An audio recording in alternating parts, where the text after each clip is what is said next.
Opening up the Public Work and Protection meeting for June 3rd, 2025. Roll call, please. Terry Paul, Yep.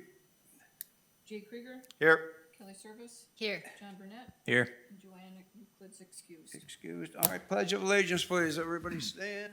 Take off your hats. I pledge allegiance to the flag of the United States of America and to the republic for which it stands, one nation, under God, indivisible, with liberty and justice for all. Thank you. Action on the agenda. Any corrections or? Move to approve. Second. First and second, all in favor? Aye. Opposed, motion carried. Action on the minutes from April 2nd, 2025. Any corrections or additions there? I'll move to approve. Second. We got a first and a second there. All in favor? Aye. Very good, motion carried. All right, consent agenda.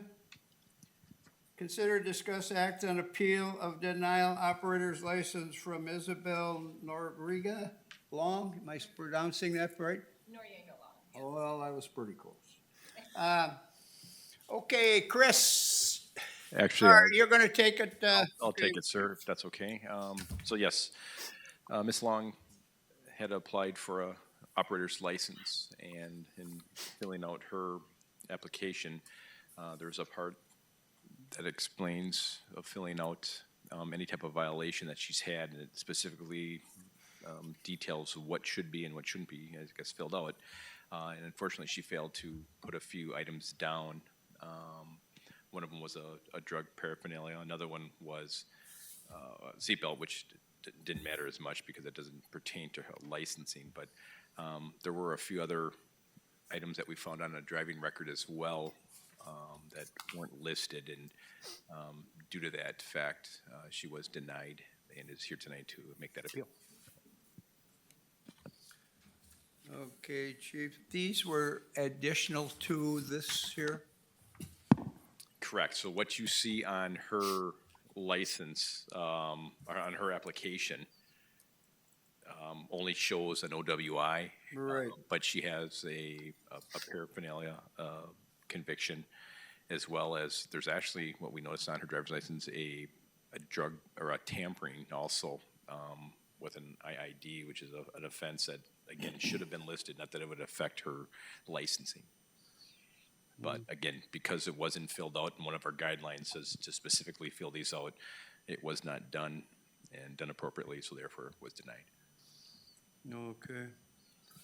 Okay, any questions here before we open the floor? I'll move to open the floor. Second. First and second, open floor, all in favor? Aye. Opposed, motion carried. Would you like to come up, Isabel, and explain your situation here?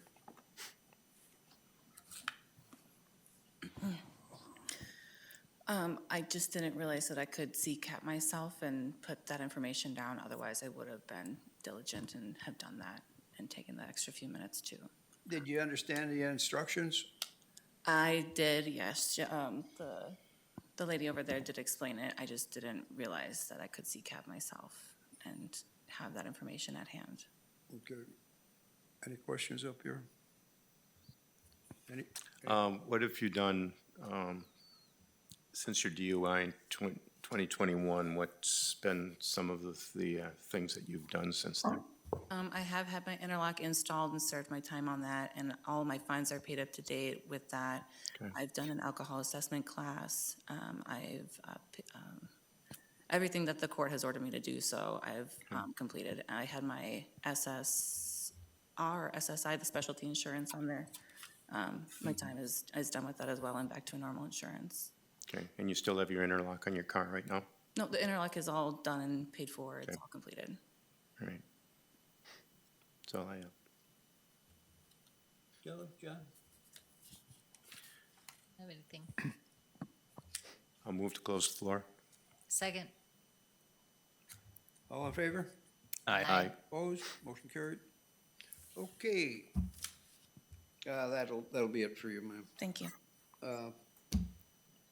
Gary, if I could just add, just quick contextually, so under village policy, staff can approve administrator licenses, or excuse me, operator licenses administratively, so long as the application complies with the policy guidelines that have been established by the village, so the village board. There are basically 4 or 5 guidelines, 5 guidelines within that policy that outline when an application would be recommended for denial by staff. One of them would be a substantially related felony. Other crimes or offenses that substantially relate to the licensing activity, as well as the omission of information on the application in which the applicant has used to apply for that license. So again, staff is recommending denial based on policy. However, it is the committee and then ultimately the board's determination as to whether or not that individually has shown or provided evidence to show sufficient rehabilitation or fitness to perform those duties. So it's your deliberation tonight then that determines that Isabel has met the requirements of the license sufficient to your satisfaction. Tonight's recommendation from staff is just that the application itself has not complied with the policy for administration to approve it. Okay. For the DWI, Joel, can you refresh me in the ordinance? Did we have some sort of a year limit on that? It seems to be ringing in my head. I don't recall. So again, the policy would state that in this particular case, if they have 1 or more offenses that substantially relate to the licensing activity within the last 5 years, or 2 or more related offenses arising out of separate incidents within the last 10 years, that would, again, administratively mean staff is going to recommend denial, and that which the applicant then must appeal if they so choose. Okay. So this particular case with the OWI and then the paraphernalia charge, based on the dates of those, even if they weren't omitted on the application, they would have likely resulted in a recommended denial as well. Right. But again, That's where I was driving to. Yeah. So not only did we have an issue with the omission of information on the application under guideline 2, we still have charges or convictions for items that substantially relate to the licensing activity within the time frame Within the that the 5 board years. Within the has. 5 years or so. Right. Okay. So again, you provided Isabel with an opportunity to provide her appeal, and what their role in that, the applicant's role in that is to provide evidence to show that they have been rehabilitated, that they have overcome the issues, or have at least presented mitigating circumstances as to why those convictions were on their record. So now you're deliberating based on what you heard from the applicant and making a decision as to whether you feel that the applicant has sufficient capacity to meet the obligations of the license. Okay, I'm gonna go back to the old standard saying public safety puts a lot of time into this to make sure that the application does have everything on this. And we only have 1 OWI within that 5-year period. So there was a lot of other things on there that should have been on this report that weren't. And through the good works of the public safety were brought to light. So. For that saying, I will obtain a motion. A lot of the things that we're missing don't really relate to the ability to sell liquor. The problem I have is the DUI was 2021. I mean, if it was 2020, I'd be inclined to say, let's just give her a chance, but it's only 4 years. We've never done it for anybody within that time frame. Why do we have the policy if we're not gonna uphold it? Yeah. Yeah, I'm kind of with you there, Kelly. So I'm gonna make the motion to uphold the denial. Okay, I've got a first, and do I have a second? I'll second it. Got a first and a second, all in favor? Aye. Opposed? Motion carried. Which, remember, We'll be able to appear in front of the board on what date is June that? 24th, I believe. 24th, 24th you can come back and appeal to the board again if you care to. And one thing too that could help you out with the board at least is if you just bring some more evidence, or, if you got someone, like a referral from someone just saying what steps you've taken that can corroborate that. I mean, it couldn't hurt, I guess that's the main aspect of it. Is that meeting the same time, like 5:30 again, or is that? That's at 6 o'clock. 6 o'clock. 6 o'clock is board meeting. Okay? Very good. We'll see you then if you care to come. Okay. Item B. Consider, discuss, act on temporary premise extension for Green Bay Moose Lodge 801. This is gonna be a tough one. She's sitting. Chris?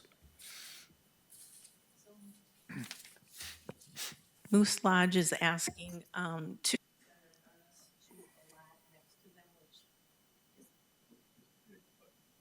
You're dying.